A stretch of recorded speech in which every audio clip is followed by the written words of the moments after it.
दौलतगंज वाली रोड का काम का क्या स्थिति है? बता रहे हैं कि लीकेज अभी भी है, तो मैं ये 2 पॉइंट बता रहा हूँ। पाटंकर जब चौराहे से दौलतगंज जाते में बता रहे हैं राइट हैंड साइड ही बिल्कुल लीकेज है शुरुआत में। मुझे शाम तक भ्रमण करके बताइए, और एक बार ये प्रवीण अग्रवाल जी हैं जो है, उनके साथ बात करिए और कहाँ लीकेज है भ्रमण करके मुझे बताइए, क्योंकि अब रोड का काम चालू होना है। तो मुझे ये नाटक नहीं चाहिए कि डामर डलना है और फिर पानी बह रहा है और पूरा फिर खबरें बनेंगी और रोड की क्वालिटी खराब होगी। ठीक है। दूसरा कह रहे हैं वो हिंदू महासभा के पास लेफ्ट साइड में वहां भी लीकेज है। फाइनल निदान मुझे चाहिए इसका कल तक हर हाल में, ठीक है।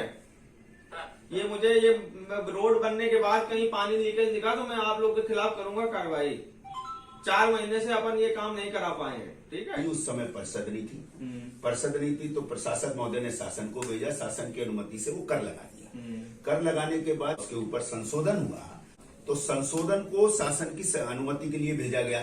तब हमको सीएम साहब को चैम्बर में लाना पड़ा सिंधिया जी के साथ, और वहां उनसे घोषणा करानी पड़ी और फिर भोपाल से वो निर्णय कराना पड़ा।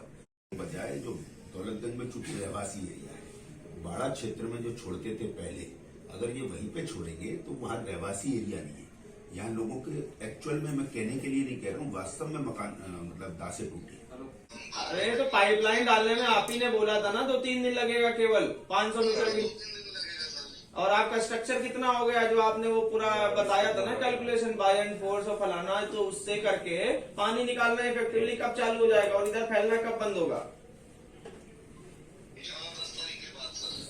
समय मत खींचिए आप इसको हराल में। मुझे 5 से 10 की मैं आपको डेडलाइन दे रहा हूँ, ये जल्दी करिए। आप पाइपलाइन जल्दी उसको डाल के करिए। आपको ऑलरेडी मैंने फेब लास्ट का डेडलाइन दिया था पहले, तो इसको करिए, नहीं तो मैं कार्रवाई करूंगा भाई।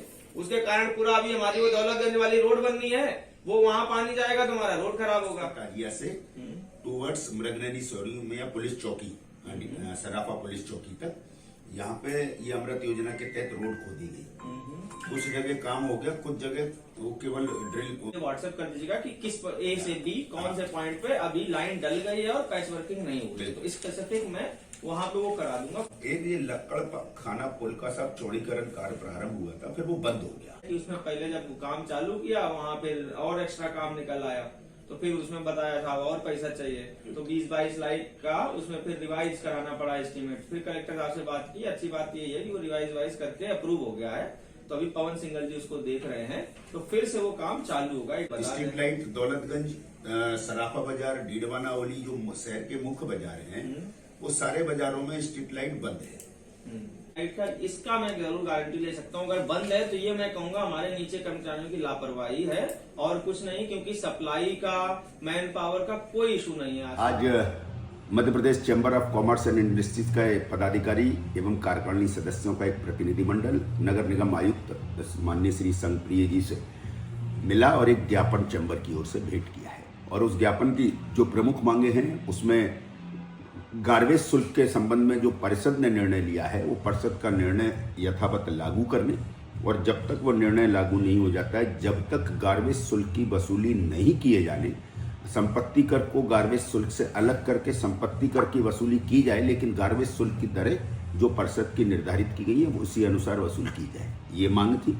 दूसरी मांग थी जो पाटनकर बाजार से महाराज बाड़े तक का जो मार्ग है, जो शहर का हृदय स्थल को जोड़ता है, करोड़ों अरबों रुपए की लागत से बाड़े को सुंदर करा गया है, और जब पर्यटक आते हैं उस रोड से निकलते हैं तो ग्वालियर की छवि बहुत खराब होती है। लगभग 1 साल से वो सड़क खराब पड़ी हुई है, उसको शीघ्र बनवाने की मांग को लेकर, मृगनैनी शोरूम बारादरी से लेकर और गस के ताजिए तक की रोड को बनवाने को लेकर, इसके साथ जो हमारे लक्कड़ खाना पुल की सड़कें टूटी पड़ी हैं, जो काम चालू हो गया था बंद हो गया है, उसको बनवाने को लेकर, बिक्की फैक्ट्री से और चंद्रवंदी नाके तक की जो सड़क है, जो निर्माण कार्य रुक गया है, उसको कराने के लेकर, शहर की स्ट्रीट लाइटें जो बंद पड़ी हैं, इन बातों को लेकर एक ज्ञापन दिया गया। उसके अंदर विस्तार से निगम आयुक्त से चर्चा हुई, बिंदुवार चर्चा हुई, और बिंदुवार हर चीज का समय सीमा निगम आयुक्त ने तय की है, और हमने उनको स्पष्ट कर दिया है कि यदि गार्बेज शुल्क के नाम पर अवैधानिक वसूली की जाएगी या जो परिषद के निर्णय के इतर वसूली की जाएगी, और अगर हमारे व्यापारी को या किसी करदाता को परेशान किया जाएगा, तो चैम्बर ऑफ कॉमर्स उसका खुलकर विरोध करेगा।